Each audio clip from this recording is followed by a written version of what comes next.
Sir, coming back to the US-India ties, sir, what do you think the future of Quad is? So, since Rubio was here regarding the Quad Foreign Minister Summit, is it the G2, America and China? Because Trump often mentions G2, G2. So, or is it the Quad? Because now India is also warming its relations with China. There was a news yesterday that India tells filmmakers to drop China bashing as ties warm, and also there was another meeting, which another news which says that China meeting on boundary delimitation, border management mechanism development, and cross border. So the ties between India and China are warming. The Kailash Mansarovar Yatra has begun. So is Quad now relevant, sir? Now, your question has many parts to it. Let me start with Quad. I personally believe Quad is dying because when the foreign ministers met, there was no mention of the summit. Correct? That's point number one. And you correctly pointed out if President Trump wants a G2, then at the same time he cannot have Quad. Now, third point is that Quad is supposed to make sure that China doesn't prevent open and free maritime navigation and all that. Well, China has been aggressive towards the Philippines recently.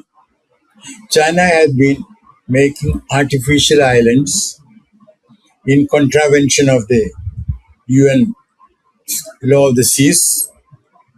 What has Quad done? Nothing. Now, let me share with you when Biden was president, senior editors in Delhi were briefed on Quad by the American embassy. The gist of it was that Quad is like ICRC, International Committee of the Red Cross. If there is a disaster, tsunami, shortage of medicine, when there is COVID or other things, Quad should take care of it. In other words, that is what the Americans wanted us to know. Now I tell you, none of the papers carried the story. You can, since you are from the media, you can figure out why. So that is about Quad. Okay. Now coming to India-China relations, after the Galwan incident, India was taking the position that unless the border is settled, or at least there is good progress in settling the border questions, India cannot have Chinese investment or good relations with China. And China took the line, listen, don't mix up the things, leave the border alone and we will see what together we can do. But meanwhile, don't wait for the border matters to be settled or to make great progress in settling them. Let trade and investment relations go together. Now, after a while, Delhi recognized that it was following again a wrong policy, that it was in India's interest to have trade and investment relations with China rather than, make these relations, hold them as hostage to the border matter. So that is what is happening now. I support that because put yourself in the shoes of China.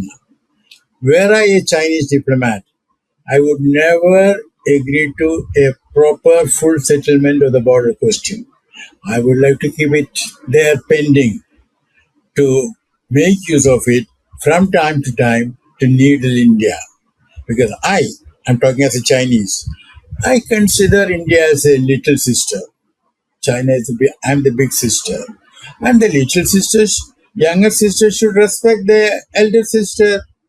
So when the younger sister doesn't behave, well, I will do something to let her know that she is the younger sister. Sir, you said a lot about border settlement, sir.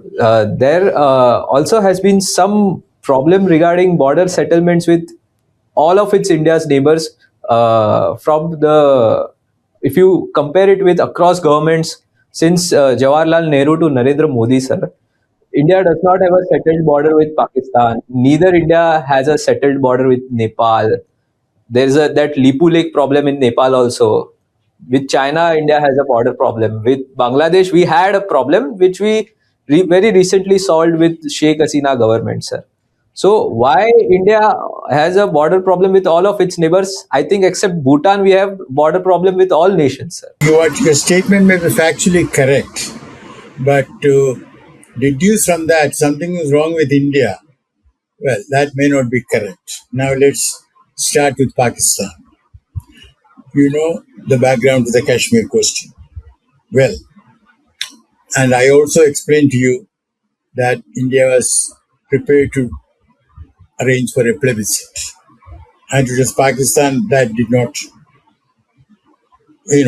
went to America, or rather started getting American weapons, and then India decided not to go ahead, which is correct. Now, Shimla Agreement. You know that in 1971, India defeated Pakistan, and I believe, some 90,000 or more Pakistani POWs, prisoners of war, and we have also captured a lot of territory in West Pakistan. Now, Indira Gandhi agreed to release the prisoners and to cede the territory. And during the conversation, she asked Bhutto about the line of control. And she said, let us make it international border a little later. So Bhutto said, yes, madam, but I cannot say it and put it in writing. Because if I put it in writing, when I go back, well, I will be overthrown and you will be dealing with a military government. In fact, talks had broken down at one stage. And then Bhutto said, how do I go back? You know. So he charmed Indira Gandhi into giving him those concessions. Now, regarding what she said about the international border, he said he would get it done, but he can't put it into writing. He wanted more time.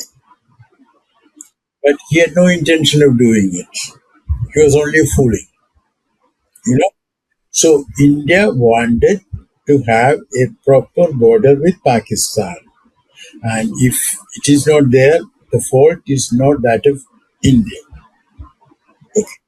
Now, coming to Nepal, it's a little more complicated. Um, what I would say is that India and Nepal should sit together and work it out. Because frankly, there is no big security threat there. You know, so it's a question of sitting down without making public statements, and not doing things like blockading Nepal in essential goods, including Yeah, petroleum we and raw stopped the rice exports also recently. yeah, or interfering with their constitution. Change that, change this. No, India should have a little more, what shall I say, a smarter policy towards Nepal, and it is possible that it will be all right.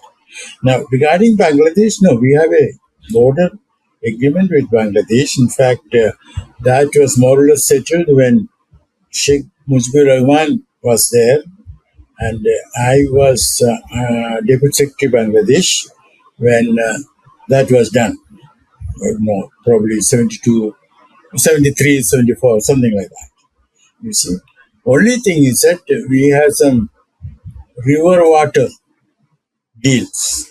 There again, India has to show some accommodation.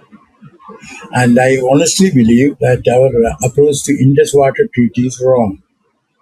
It is quite all right to ask for uh, its revision, but to say that we shall not give you any drop of water, well, that is not good policy and it's not correct.